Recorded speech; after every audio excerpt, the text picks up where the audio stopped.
قرآن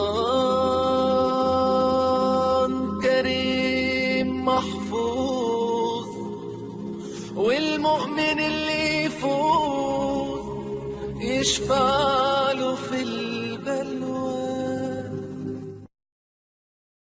السلام علیکم ناظرین، کہتے ہیں خراسان کا بادشاہ شکار کھیل کر واپس آنے کے بعد تخت پر بیٹھا ہوا تھا۔ تھکاوٹ کی وجہ سے اس کی آنکھیں بوجھل ہو رہی تھی۔ بادشاہ کے پاس ایک غلام نہایت ادب کے ساتھ ہاتھ باندھے کھڑا ہوا تھا۔ بادشاہ کو سخت نیند آئی ہوئی تھی، مگر جب بھی اس کی آنکھیں بند ہوتی تو ایک مکھی اس کی ناک پر بیٹھ جاتی۔ نیند اور بے خیالی کی وجہ سے بادشاہ غصے سے مکھی کو مارنے کی کوشش کرتا، لیکن اس کا ہاتھ اپنے ہی چہرے پر پڑتا اور وہ جاگ جاتا۔ جب 2-3 دفعہ ایسا ہوا تو بادشاہ نے غلام سے پوچھا، تمہیں پتہ ہے کہ اللہ نے مکھی کو کیوں پیدا کیا ہے؟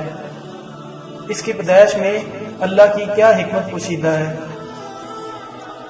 غلام نے بادشاہ کا یہ سوال سنا تو اس نے ایسا جواب دیا جو سنہرے حروف میں لکھے جانے کے قابل ہے۔ غلام نے جواب دیا، بادشاہ سلامت، اللہ نے مکھی کو اس لیے پیدا کیا ہے کہ بادشاہوں اور سلطانوں کو یہ احساس ہوتا رہے کہ بعض اوقات تمام تر طاقت ہونے کے باوجود ان کا زور ایک مکھی پر بھی نہیں چلتا۔ کہتے ہیں کہ بادشاہ کو غلام کی یہ بات اتنی اچھی لگی کہ اس نے اس غلام کو آزاد کر دیا اور اپنا ہی ایک مشیر مقرر کر لیا۔ ناظرین، اگر آپ کو ہماری یہ ویڈیو پسند آئی ہو تو اس کو لائک اور شیئر کرنا مت بھولیے گا۔ دیکھتے رہیں ہمارا چینل نالج فیکٹری، ہم آپ کے لیے لے کے آتے رہیں گے اسی طرح کے دلچسپ واقعات۔